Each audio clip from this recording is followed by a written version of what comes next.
Hello friends, मैं S के Saini MIC group में एक बार और आपका स्वागत है।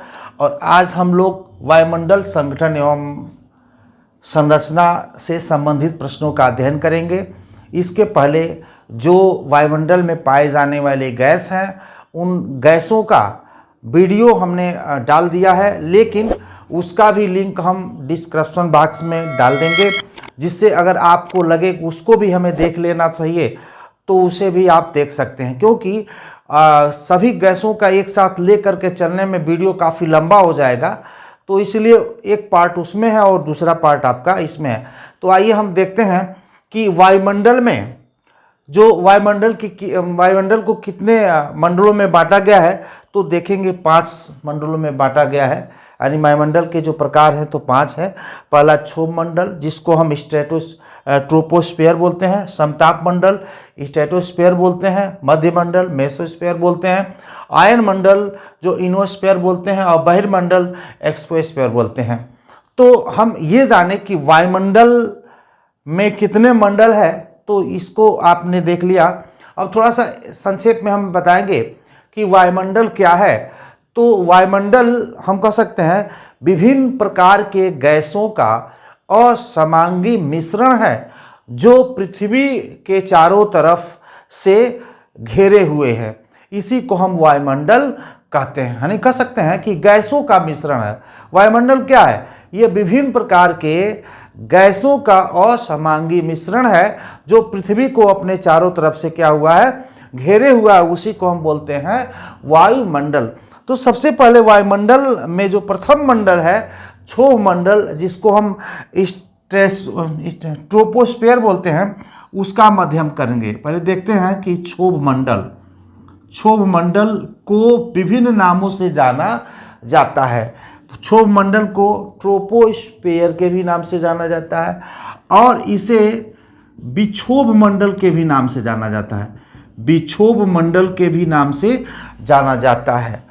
इसे हम संवहन मंडल के भी नाम से जानते हैं। इसे हम परिवर्तन मंडल के भी नाम से जानते हैं। इसे परिवर्तन मंडल के भी नाम से जाना जाता है। तो इतना मतलब ये कभी भी घुमा करके अगर आपसे प्रश्न पूछ दे तो आप न फंसें, इसलिए इस क्षोभ मंडल को कितने नामों से जाना जाता है इसे हम आपको यहाँ पे लिख दिए। अब क्षोभ मंडल के जो जनक हैं या क्षोभ मंडल का जो खोज करता है उनकी भी हम बात करते हैं। सर्वप्रथम ये 1908 में टिजरेंस डी बोट ने इसकी खोज किया था, या इसकी खोज किया था, इसका पता लगाए थे टिजरेंस डी बोट ने 1908 में। तो हमने देखा कि वायुमंडल ये क्या होता है, और यहाँ पे थोड़ा सा हम बनाने का प्रयास करते हैं। जैसे ये पृथ्वी है, मान लीजिए ये आपकी पृथ्वी है, और पृथ्वी का जो पहला मंडल है यह क्षोभ मंडल। यहाँ पे हम लिख देते हैं क्षोभ मंडल। इसे समझने का प्रयास करिए, बहुत सरल तरीके से हम समझाने वाले हैं। तो क्षोभ मंडल की सबसे पहले बात आती है ऊंचाई की। ये मान लीजिए पृथ्वी का आधा है, नीचे वाला हिस्सा है, ये उत्तरी ध्रुव है, ये पूरा कर देते हैं भाई, ये दक्षिणी ध्रुव है, और जान सकते हैं ये पूरब है, और ये क्या है आपका पश्चिम है। तो भूमध्य रेखा से अगर क्षोभ मंडल की ऊंचाई की बात करें, ये भूमध्य रेखा से अगर क्षोभ मंडल की ऊंचाई की बात करें तो जो इसकी ऊंचाई है वह है 18 किलोमीटर है। कितनी ऊंचाई है? 18 किलोमीटर। इसकी ऊंचाई कितनी है? 18 किलोमीटर।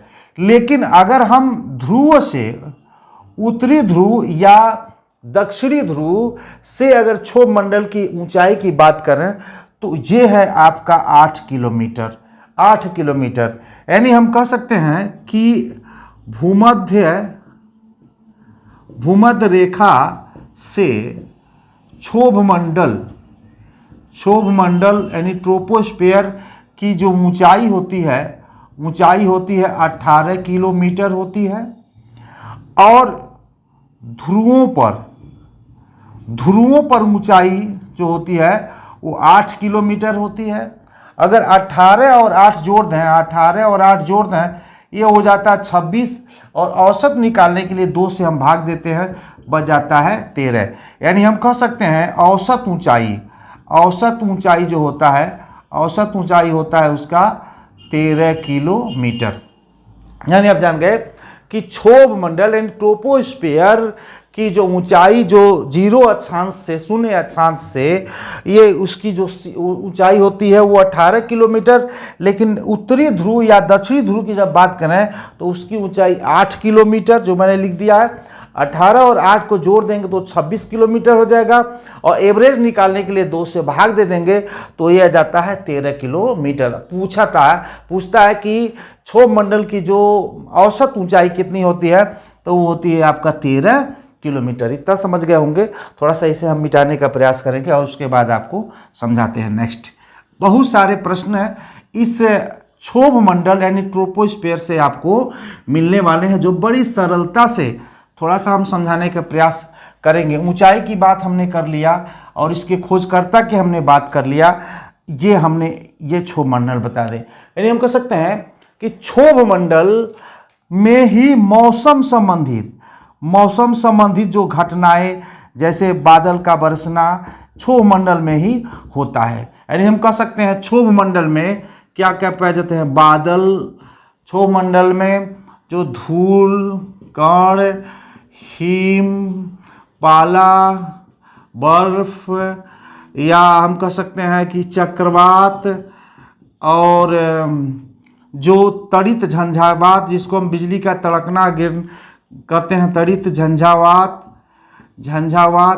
यानी हम कह सकते हैं कि मौसम से संबंधित जितनी घटनाएं होती हैं वो कहाँ पे होती हैं, वो क्षोभ मंडल में होती है, यानी ट्रोपोस्फेयर में होती है। मौसम से संबंधित जितनी घटनाएं होती हैं वो सारी घटनाएं कहाँ होती हैं, इसी निचले वाले मंडल में होती हैं। तो इस तरह से हमने कहा कि इस तरह की बहुत सारी घटनाएं यहीं पे होती हैं। इसलिए इस मंडल में जो प्लेन होता है, एरोप्लेन होता है, वो नहीं उड़ता, जाता तो है इसी रास्ते, लेकिन वहाँ पे पैरेलल, वहाँ पे उड़ान वहाँ पे नहीं भर के चलता है। और डेंसिटी यानी घनत्व की बात करते हैं तो सबसे ज़्यादा घनत्व हम क्षोभ मंडल में ही पाते हैं। और क्षोभ मंडल की ऊंचाई हम कह सकते हैं कि क्षोभ मंडल की ऊंचाई गर्मी में बढ़ जाती है। गर्मी में क्या होती है, बढ़ जाती है, लेकिन जो शीत काल में यानी ठंडी के समय में इसकी ऊंचाई क्या होती है, घट जाती है। गर्मी में बढ़ जाती है और शीतकाल में क्या होती है, घट जाती है। और यहाँ पे देखेंगे कि जो क्षोभ मंडल का ये सीमा और ये सीमा, अगर भूमध्य रेखा से इसका ऊंचाई का टेम्परेचर देखेंगे तो हम कह सकते हैं कि भूमध्य रेखा से क्षोभ मंडल की जो ऊंचाई होती है वहाँ पे जो तापमान होता है वो -80 सेंटीग्रेड होता है। लेकिन हम कह सकते हैं जो ध्रुवों से जो तापमान की बात करें तो -45, यानी हम कह सकते हैं यहाँ की ऊंचाई की जब बात करते हैं तो इसका जो -80 सेंटीग्रेड तापमान रहता है, लेकिन यहाँ से जब इसकी देखते हैं तो -45 सेंटीग्रेड तापमान रहता है।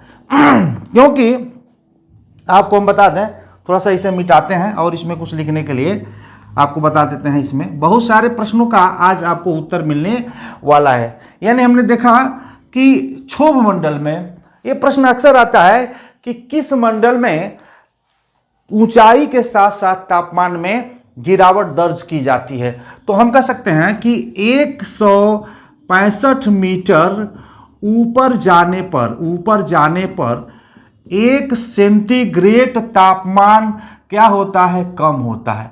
1 सेंटीग्रेड तापमान कम होता है।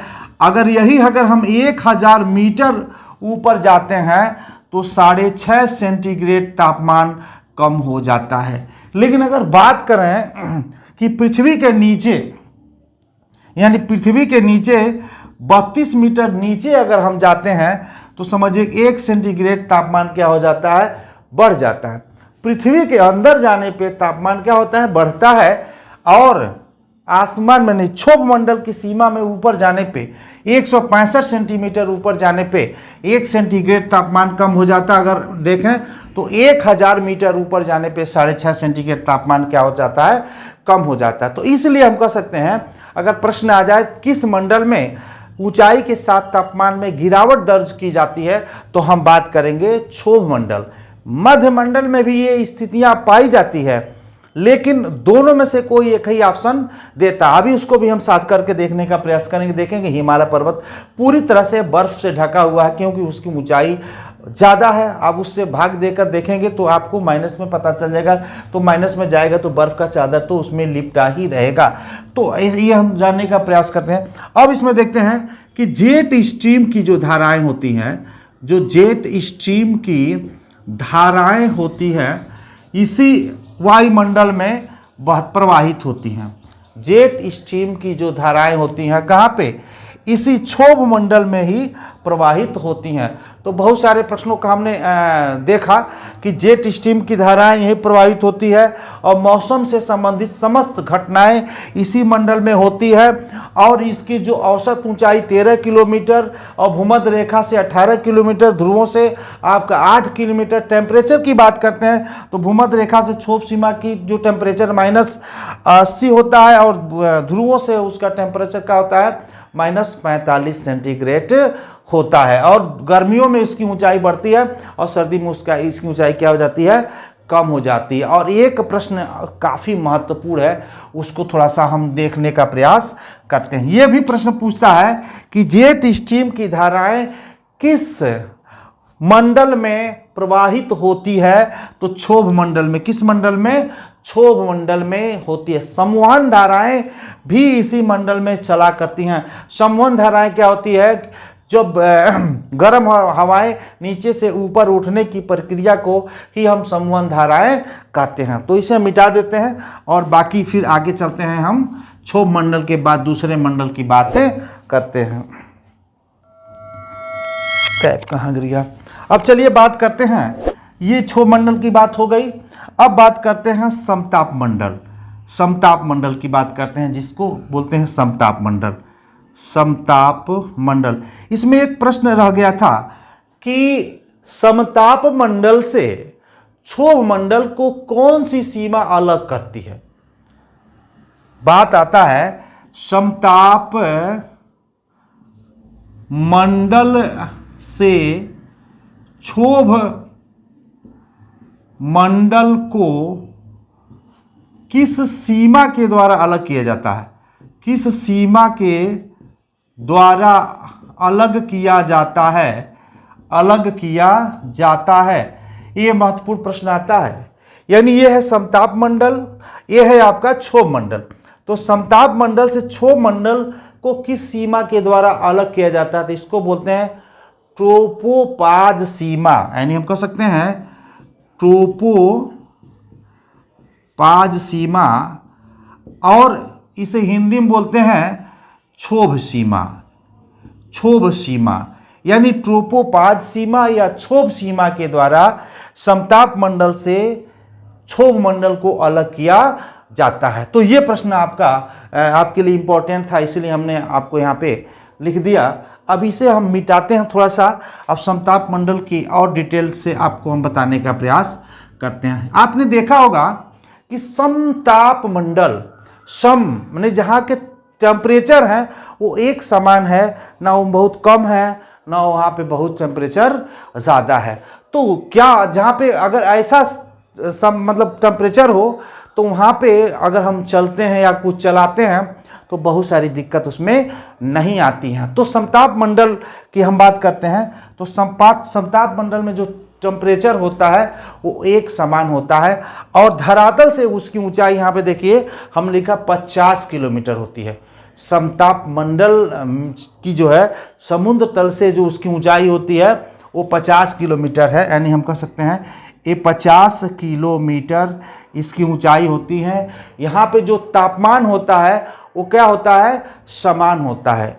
यहाँ पे मौसम संबंधित कोई घटनाएं नहीं होती। हम कह सकते हैं कि मौसम संबंधी कोई घटना नहीं होती है, कोई घटनाएं नहीं होती है। इसीलिए इस मंडल में आप देखे होंगे, इस मंडल में यानी क्षोभ सीमा से जब ऊपर जाते हैं तो इसी मंडल में आपका प्लेन उड़ाया जाता है, यानी प्लेन इसी मंडल में उड़ता है। जो जहाज एरोप्लेन होता है इसी मंडल में उड़ता है, बहुत ऊपर नहीं जाता है। जैसे क्षोभ सीमा को क्रॉस करता है उसी सीमा में यहाँ पे प्लेन मतलब अपनी उड़ान भरता है, क्योंकि यहाँ पे किसी तरह का कोई मौसम से संबंधित घटनाएं नहीं घटती है, तो इसलिए प्लेन को कहीं नुकसान पहुँचने की कोई ज़रूरत नहीं होती। अक्सर पूछता है कि प्लेन किस मंडल में मतलब सुविधापूर्वक उड़ाया जा सकता है, तो हम बात करते हैं समताप मंडल में प्लेन सुविधापूर्वक उड़ता है, जिसमें किसी तरह के उसमें को खतरा होने की संभावनाएं नहीं होती है।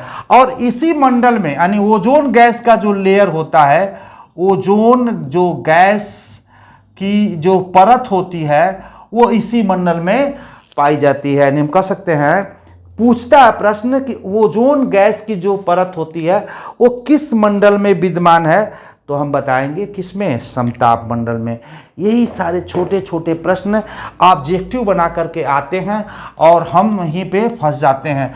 तो यहाँ पे बताएंगे समताप मंडल में, किसमें, समताप मंडल में, जिसको हम बोलते हैं स्ट्रेटोस्फेयर बोलते हैं। स्ट्रेटोस्फेयर में ओजोन गैस की परत पाई जाती है। इसकी ऊंचाई क्या होती है, देखिए एकदम ऊपरी सीमा में ओजोन गैस की ऊंचाई नहीं पाई जाती है, यानी जैसे ही हम क्षोभ सीमा को क्रॉस करते हैं, ट्रोपोस्फेयर को क्रॉस करते हैं, तो 15 से 35, कहीं कहीं आपको 40 भी मिल सकता है, यानी 15 से 35 किलोमीटर की ऊंचाई पे आपका समझिए ये ओजोन गैस का आपका एक लेयर होता है। किस मंडल में, हम कह सकते हैं स्ट्रेटोस्फेयर में, समताप मंडल में ही ओजोन गैस का क्या होता है, लेयर होता है। ओजोन गैस का लेयर का काम क्या है, जो सूर्य की प्रकाश जो होती है, सूर्य की प्रकाश जो आती है पृथ्वी पर, वो क्या करता है, जो परावैंगनिक किरण होता है, जो अल्ट्रा रे होता है, उसको क्या करता है, यह रिफ्लेक्ट करके पुनः वायुमंडल में भेज देता। अगर ऐसा नहीं करता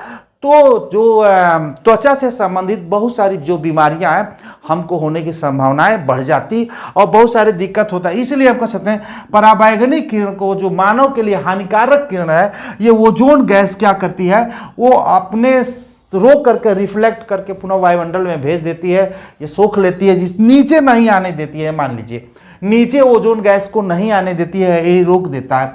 अब बात करते हैं ओजोन गैस से संबंधित कुछ बात करते हैं। तो आपने देखा ओजोन गैस की लेयर कहाँ पर पाई जाती है, तो समताप मंडल में, जिसकी ऊंचाई 15 से 35 या 40 किलोमीटर के घेरे में होता है। और इस मतलब इसके ऊपर यानी एकदम ऊपरी भाग में नहीं होता है, तो इसे हम मिटाते हैं और इससे संबंधित बहुत सारे प्रश्नों को हम देखने वाले हैं। इसी समताप मंडल की हम बात कर रहे हैं, इसी समताप मंडल की, ये दूसरा है, ये पहला मंडल है, ये क्या है, ये दूसरा मंडल है।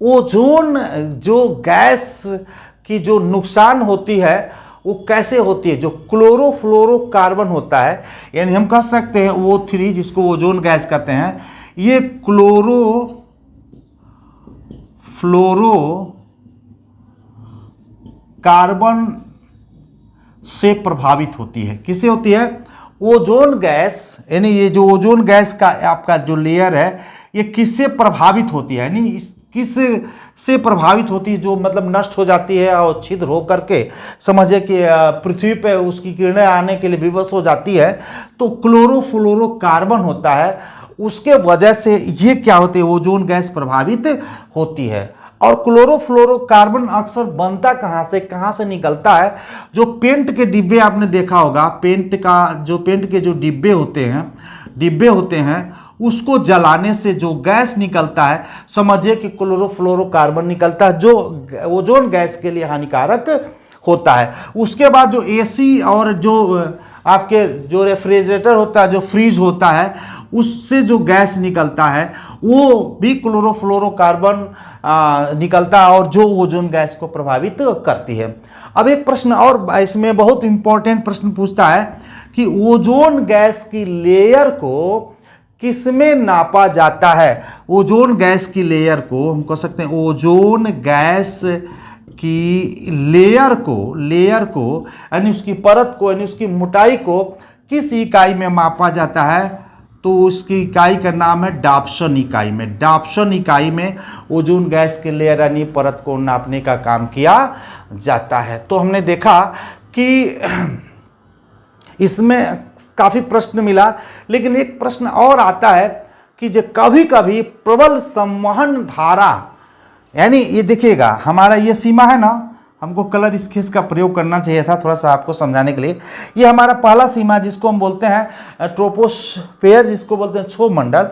कभी कभी क्या होता है, संवहन धाराएं क्षोभ सीमा को तोड़कर अपने साथ कुछ जो जलवाष्प लेकर के इस मंडल में क्या होती है, चली आती है, प्रवाहित हो जाती है। जैसे मान लीजिए संवहन धाराएं नीचे से चला आई, तोड़ करके यहाँ पे चली आई, तो कुछ बर्फ के यहाँ पे जो बर्फ के बादल का निर्माण करती है, कुछ बर्फ के बादल का निर्माण करती है। कैसे?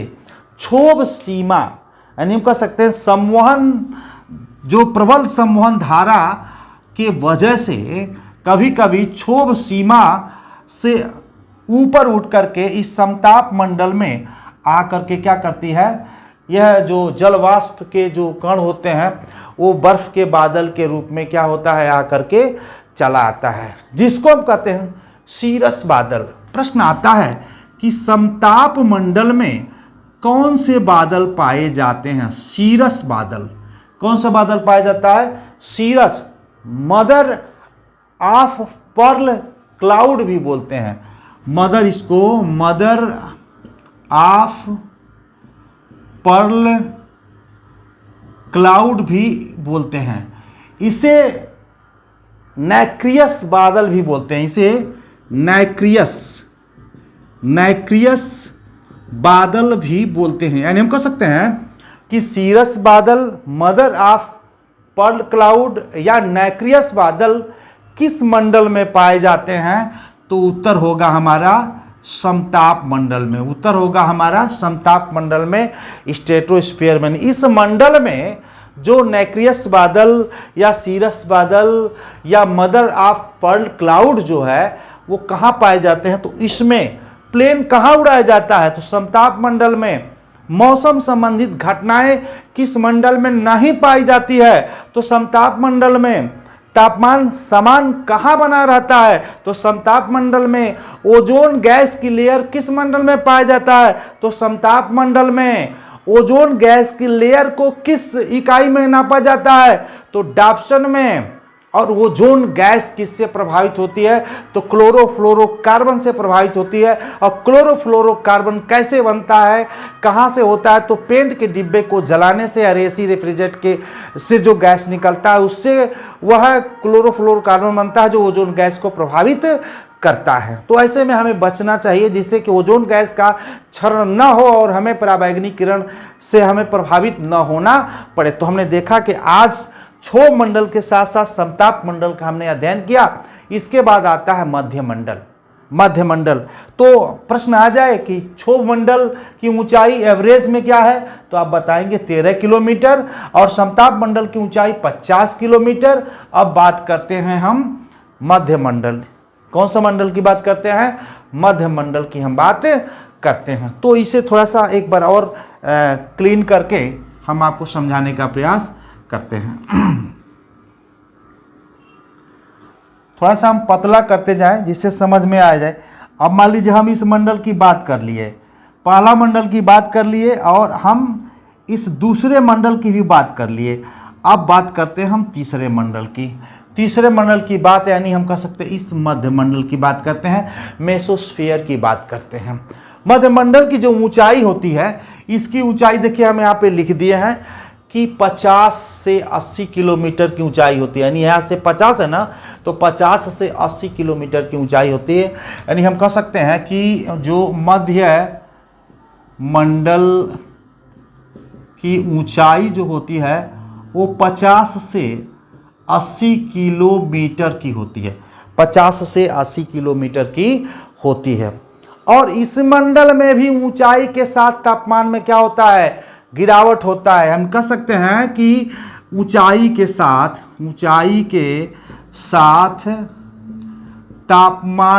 तापमान में क्या होती है? गिरावट होती है।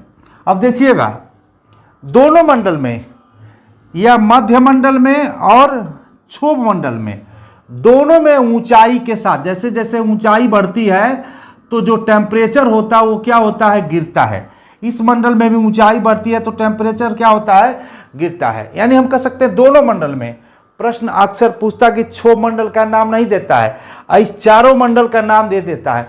हम कंफ्यूज हो जाते हैं कि भैया इसमें तापमान गिरता है तो ये तो क्या है, ये प्रश्न ही गलत है। पीसीएस में पूछा था, यूपी पीसीएस में पूछा था कि ऊंचाई के साथ तापमान किस मंडल में घटता है, इसका नाम नहीं दिया था, दिया था, लेकिन जो नहीं गहराई से पढ़ा रहेगा यहीं फंस जाएगा। तो आपको मैं बता दूं, मध्य मंडल और क्षोभ मंडल यानी हम कह सकते हैं मेसोस्फीयर और ट्रोपोस्फीयर में ऊंचाई के साथ तापमान में कमी आती है। इसलिए मैंने लिख दिया ऊंचाई के साथ तापमान में गिरावट होती है। किस मंडल में, हम कह सकते हैं मध्य मंडल में ऊंचाई के साथ तापमान में क्या होती है, गिरावट होती है। इन कह सकते हैं जो 80 किलोमीटर पे, जो ये है ना, हमने बताया ना कि 80 किलोमीटर 50 से क्या होता है 80 किलोमीटर, ये ऊंचाई क्या होती है, ये वाली ऊंचाई 80 किलोमीटर है, यहाँ ये वाली। तो इस ऊंचाई पे इसका तापमान क्या होता है, तो -100 सेंटीग्रेड तापमान होता है। ये तीसरे मंडल की हम बात कर रहे हैं। यानी हम कह सकते हैं कि जो मध्य मंडल मेसोस्फीयर की जो सीमा है, लास्ट सीमा, अंतिम सीमा है, वहाँ पे टेम्परेचर क्या होता है, तो -100 सेंटीग्रेड माइनस में होता है। माइनस हमने कहा ना कि क्योंकि ऊंचाई के साथ यहाँ भी तापमान गिरता है और ऊंचाई के साथ यहाँ भी तापमान में क्या होता है, गिरावट होता है 100 सेंटीमीटर। तो न्यूनतम सीमा को मेसोपाज की सीमा कहते हैं। यानी न्यूनतम जो सीमा होती है ये मेसोपाज की सीमा होती है, जो आयन मंडल को किसे अलग करती है। यानी हम कह सकते हैं ये आयन मंडल, आयन मंडल, इसके बाद क्या आएगा, आयन मंडल। पूछता कि आयन मंडल से मध्य मंडल को किस सीमा के द्वारा अलग किया जाता है। यानी हम कह सकते हैं कि आयन मंडल से लिख देते हैं मेसोपाज सीमा द्वारा मध्य मंडल को अलग किया जाता है, अलग किया जाता है। ये प्रश्न पूछता है कि आयन मंडल से मध्य मंडल किस सीमा के द्वारा अलग होता है, तो मेसोपाज सीमा के द्वारा अलग हो जाता है। इसमें एक और प्रश्न आता है कि इसमें भी कुछ बादलों के कण आपको दिखाई मिलेंगे, जो नाक्टिलुसेंट और दिशादीप्त बादल का निर्माण होता है ध्रुवों पे, गर्मियों में ध्रुवों के ऊपर। इसे आप समझ गए होंगे। मध्यमंडल की ऊंचाई 50 से 80 है, ऊंचाई के साथ तापमान में गिरावट होती है, और आयन मंडल से मेसोपाज सीमा द्वारा मध्य मंडल का अलग किया जाता है। अब ये आयन मंडल हम पढ़ेंगे ना, तो आयन मंडल से मध्य मंडल किस सीमा के द्वारा अलग किया जाता है, तो मेसोपाज सीमा के द्वारा अलग किया जाता है। ये प्रश्न जो बहुत ही महत्वपूर्ण है, और 100 में हमको लगता है कि 80% लोग इस प्रश्न को गलत उत्तर देंगे, इसलिए हम आपको बार बार इस सीमाओं की भी हम बात कर रहे हैं। गर्मियों में ये ध्रुवों पे, यानी ध्रुवों पे, गर्मियों में ध्रुवों पर नाक्टिलुसेंट, हम कह सकते हैं कि नाक्टिलुसेंट बादल, या हम कह सकते हैं दिशादीप्त बादल होता है। दिशादीप्त बादल प्रश्न पूछा जा सकता है कि नाक्टिलुसेंट बादल एवं दिशादीप्त बादल का निर्माण कहाँ पे होता है, किस मंडल में होता है, तो आप बताएंगे किसमें, मध्य मंडल में। मध्य मंडल में जो सबसे महत्वपूर्ण प्रश्न इसमें है उसका हमने जिक्र नहीं किया, थोड़ा सा उसका भी जिक्र कर देते हैं। इसका कैप कहीं गिर गया, जिससे इसका इंक उड़ जा रहा है। यहाँ पे देखिए हमने बनाया दिया उल्का पिंड। उल्का पिंड संबंधित जो घटनाएं होती हैं, जो उल्का पिंड जो पृथ्वी पे बड़ी तेजी से गिरता है, तो मध्य मंडल में ऐसे बड़ी तेजी से आपका उल्का पिंड गिरता है, आग का जलता हुआ इस तरह से गिरता है, तो मध्यमंडल में ही उसे क्या किया जाता है, समाप्त कर देता है। अगर मध्यमंडल नहीं होता तो समझिए कि उल्का पिंड बार बार पृथ्वी पे गिर भी जाता है। जैसे मान लीजिए कभी कभी उससे नहीं रोका जा सकता, गति नहीं उसमें कंट्रोल हो पाती है, तो पृथ्वी पे गिर ही जाता है, काफ़ी नुकसान भी हो जाता है। तो हम कह सकते हैं जो उल्का पिंड इसी मंडल में समाप्त हो जाती है। उल्का पिंड तो आता है बहुत तेजी से, मध्यमंडल में समाप्त हो जाता है। दो प्रश्न बनते हैं कि ऊंचाई के साथ तापमान में गिरावट होती है मध्यमंडल में, और यहाँ पे जो अंतिम सीमा होता है उसका, वहाँ पे -100 सेंटीग्रेड तापमान होता है। और उल्का पिंड कहाँ किस मंडल में समाप्त हो जाती है, तो मध्यमंडल में समाप्त हो जाती है। और नाक्टिलुसेंट और दिशादीप्त बादल का निर्माण किस मंडल में होता है, तो हम बात करते हैं कि मध्यमंडल में इसका निर्माण होता है। यानी 80 किलोमीटर पर -100 सेंटीग्रेड तापमान होता है और मेसोपात सीमा के द्वारा इसको अलग किया जाता। तो मध्यमंडल की विवाद आज खत्म हो गई। और नेक्स्ट आते हैं हम आयन मंडल, इसे मिटा देते हैं। अब बात करते हैं हम आयन मंडल।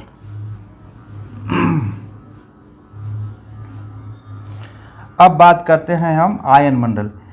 एक मंडल ये समाप्त हुआ, और ये दूसरा मंडल समाप्त हुआ, और ये तीसरा मंडल समाप्त हुआ। अब बात करते हैं हम इस चौथे मंडल को, जिसको हम बोलते हैं आयन मंडल। इसकी हम बात करते हैं आयन मंडल। आयन मंडल इसको बोलते हैं कि आयनोस्फीयर बोलते हैं। इस मंडल में विद्युत आवेशित कणों की प्रधानता होती है।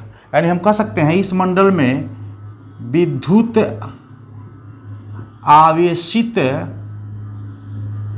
कणों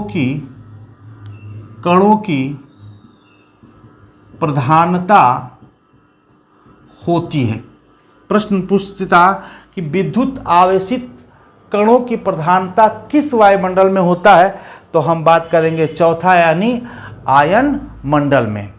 इसीलिए आयन मंडल में रेडियो तरंगों को परावर्तित कर, हम कह सकते हैं इसीलिए आयन मंडल में रेडियो तरंगों को परावर्तित करके संचार व्यवस्था को संभव बनाता है।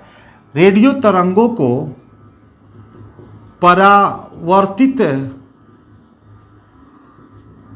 करके संचार व्यवस्था को संभव बनाती है। जो रेडियो तरंगे होती हैं, प्रश्न ये भी पूछता है कि रेडियो तरंग कहाँ पाया जाता है, तो हम बताएंगे आयन मंडल में। रेडियो तरंग कहाँ पाया जाता है, तो आयन मंडल में। रेडियो तरंग कहाँ पाया जाता है, आयन मंडल में। देखिए विद्युत आवेशित कणों की प्रधानता होती है, इसीलिए आयन मंडल में रेडियो तरंगों को परावर्तित करके संचार व्यवस्था को संभव बनाती है। संचार व्यवस्था, जो फोन से बतियाते हैं, जो रेडियो सुनते हैं, जो टेलीविज़न पे हम देखते हैं, यही संचार व्यवस्था की हम बात करते हैं। इस मंडल में जो अरोरा ऑस्ट्रियालिस और अरोरा बोरियालिस जैसी परिघटनाएं होती हैं, इसे हम मिटाते हैं थोड़ा सा, ये आप समझ गए होंगे। इस मंडल की बात करते हैं, यानी रेडियो तरंग किस मंडल में पाया जाता है, तो हम कह सकते हैं आयन मंडल में। विद्युत कणों आवेशित, मतलब इसकी मात्रा यहाँ पे ज़्यादा होती है, इसीलिए इसी मंडल का जो देन है कि जो संचार व्यवस्था हमारा संभव पाया जाता है। इस मंडल में जो और क्या पाए जाते हैं, थोड़ा सा हम समझने का प्रयास करते हैं। अरोरा ऑस्ट्रालिस, अरोरा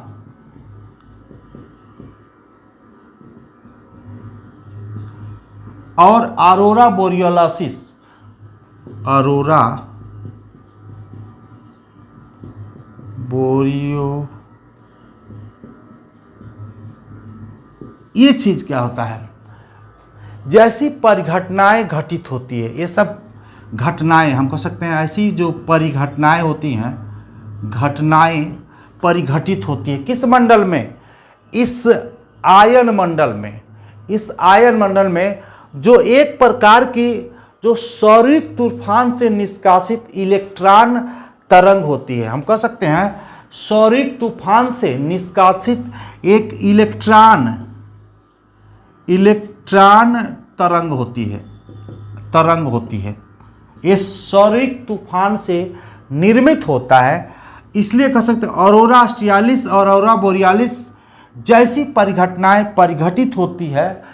क्यों? जो एक प्रकार की सौरिक सूर्य के द्वारा तूफान निष्कासित होती है, जिसे इलेक्ट्रॉन तरंग होती है। और इस मंडल को यानी आयन मंडल को, देखिए आयन मंडल की ऊंचाई 80 से 40 किलोमीटर होती है। थोड़ा सा हम इसकी बात नहीं, 80 से 400 किलोमीटर होती है। कहीं कहीं 640 भी दिया हुआ है, लेकिन ज़्यादातर विद्वान और ज़्यादातर पुस्तकों में 80 से 400 किलोमीटर को ही मतलब दिया है। तो इसीलिए हम 400 दिए हैं। 640 भी अगर आपको लगता है तो 640 का भी अध्ययन कर सकते हैं, लेकिन मतलब जो ज़्यादा है 80 से 400 किलोमीटर की बात किया गया है। हम कह सकते हैं इस मंडल को, आयन मंडल को 5 परतों में डिवाइड किया गया है। DEFG 4 मंडल में। यानी प्रश्न पूछ दिया है कि आयन मंडल को कितने परतों में विभाजित किया गया है, तो 4 परतों में DEFG।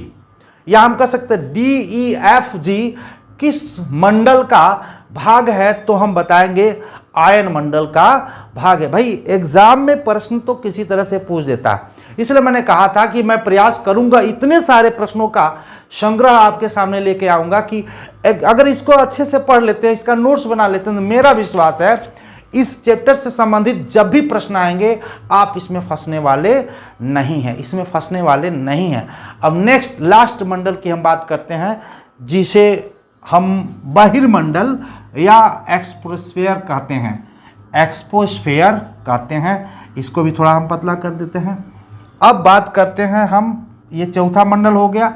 अब बात करते हैं 5वें मंडल की। इस 5वें मंडल की हम बातें करते हैं। तो जो वायु का घनत्व इस मंडल में कम पाया जाता है, यानी प्रश्न पूछा जाए कि वायु का जो घनत्व है वो कहाँ पे कम पाया जाता है, तो हम कहेंगे किसमें? बहिर्मंडल में वायु का घनत्व सबसे कम पाया जाता है। इसमें जो तापमान होता है 5000 सेंटीग्रेड होता है, लेकिन क्या होता है, महसूस नहीं होता है। इतना टेम्परेचर होता है 5000 सेंटीग्रेड तापमान, 42 डिग्री सेंटीग्रेड तापमान में तो मतलब हालत ख़राब हो जा रही है। और 5000 सेंटीग्रेड तापमान अगर जिस मंडल में हो वहाँ पे क्या स्थिति होगी, लेकिन महसूस नहीं होता है।